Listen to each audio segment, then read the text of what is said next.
Tuelekee kaunti ya Embu ambapo madaktari katika kaunti hiyo wameahidi kuendelea na mgomo wao baada ya mazungumzo kati yao na serikali ya kaunti kukosa kuzaa matunda siku ya Alhamisi. Madaktari hao kupitia kwa muungano wa madaktari nchini KMPDU walikutana na maafisa wakuu wa kaunti ila hawakuwafikia mwafaka. Naibu katibu mkuu wa KMPDU Daktari Dennis Mwasekela akisema kwamba mazungumzo hayo yalifeli baada ya kaunti kushindwa kujitolea kushughulikia masuala yao ya muda mrefu ikiwemo mishahara duni kwa madaktari wa muda na ukosefu wa vifaa vya matibabu.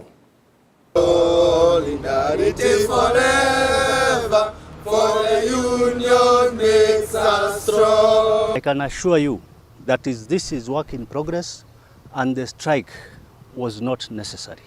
Hii ni kazi ambayo tulikuwa tunafanya na ni kazi ambayo tutaendelea naye na ni kazi ambayo tutamaliza.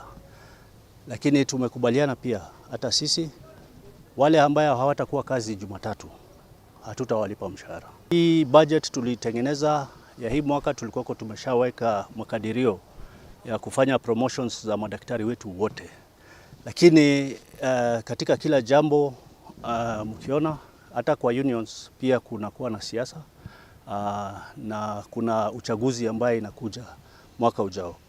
So katika zile kazi ambazo tumetekeleza kama jimbo, sasa wameona ni wakati wao wa kukamua na ile mudhara ambaye sio yao. Wafanyikazi wengine wa uhudumu wote wako kazini isipokuwa ni madaktari peke yake. So ile kitu ambaye hatuwezi kufanya saa hii ni admissions na surgeries, but all the other processes are going on very well.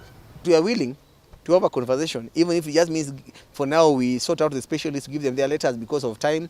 If they can only print 19 letters, specialists to rudi kazi with a commitment that the remaining itafanyika by January. By now, county government na serikali ya Kenya nafaa kujua kwamba madaktari are not desperate. You either treat us right or you forget about us. But you can't have your cake and eat it. Huwezi tesa madaktari na bado utake waangalie mambo ya wafanyikazi.